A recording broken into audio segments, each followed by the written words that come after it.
श्रियकान्ताय कल्याणनिधये निधयेतिनाम् श्रीवेङ्कटनिवासाय श्रीनिवासाय मङ्गलम्। लक्ष्मी सविभ्रमालोकसुभ्रूविभ्रमचक्षुषे चक्षुषे सर्वलोकानां वेङ्कटेशाय मङ्गलम्।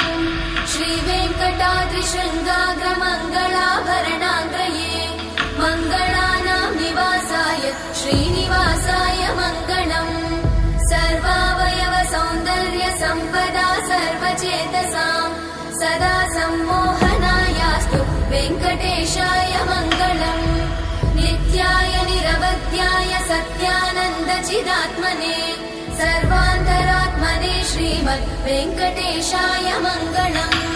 स्वतः सर्वविदे सर्वशक्तये सर्वशेषिने सुलभाय सुशीलाय वेङ्कटेशाय मङ्गलम्।